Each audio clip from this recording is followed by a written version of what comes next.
President Trump has announced an official peace deal with Iran.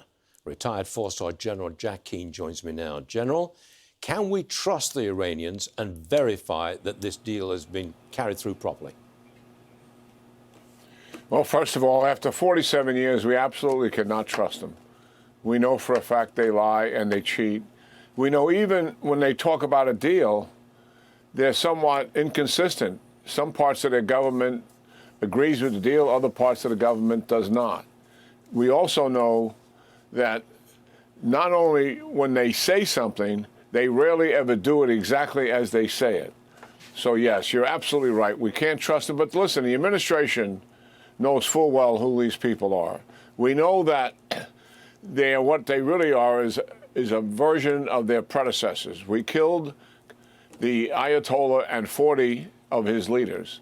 But these are also hardliners committed to their diabolical ideological strategy, and they likely will want to return to that after they survive, they recover, they rebuild, and then try to reverse the deal that we've been made. That's who they are. So we have to go into this knowing full well that's how they're going to behave, and knowing that we have to bake into the deal some enforcement and some compliance for the deal itself, Stuart. Yeah, so we got to roll up our sleeves here. Okay. And really get to work, because that's what's beginning now. President Trump said earlier this morning on Truth Social, he said, look, ships are starting to move through the Gulf, some of them carrying oil. Can you give us an update on the status of the strait?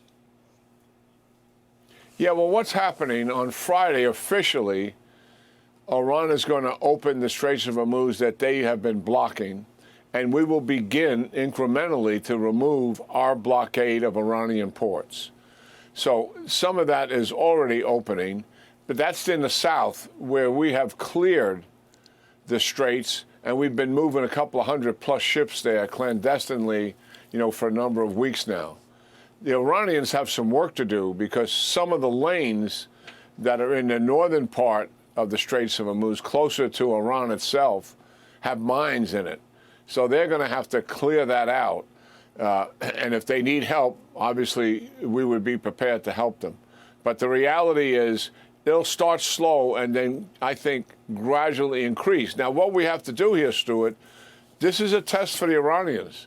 Two things in this deal that people have agreed to. One is an extension of the ceasefire. Well, look at the ceasefire. We've had one for 60 days, and Iran has continuously violated it for all 60 days, attacking into the straits, attacking U.S. bases, attacking allies and partners, and they've unleashed Hezbollah in Lebanon, attacking into northern Israel, forcing the evacuation of many of the towns and villages in northern Israel. So that is a test. Will they abide by the ceasefire? They haven't abided by the current one that's in effect. Number two is the Straits of Hormuz themselves. Likely will start out with no tolls and no coercion of ship owners. But will that be sustained? Iran believes they truly accomplished something strategic, Stuart, when they took control of the Straits of Hormuz, did it with relative ease. It exceeded their expectations. I doubt seriously they want to give up complete control. Publicly saying that, yes. Privately doing something else, we have to watch it. Something nuanced, subtle in terms of impacting ship owners, so everybody understands that they're really in control here. And we cannot let that happen. Got it. Now, it seems, though, that Trump got everything he wanted without using the military again. Would you agree with that? No, I don't agree with it, because last week he used the military twice to get what he wanted. He bombed them 2 nights. He threatened to do it a third. And prior to the third one is when the Iranians came forward and made the concessions that we're now dealing with, and it appears to be able to sign an MOU coming forward. And President Trump is clear-eyed about this, as are his negotiators and his advisors. They know full well that Iran will try not to implement the deal fully or try to reverse it or renege on it. And they will use the leverage of military force, if they need to go back and enforce it. So, yes, military forces will stay in the region. And also, I think the other thing is Iran wants finances.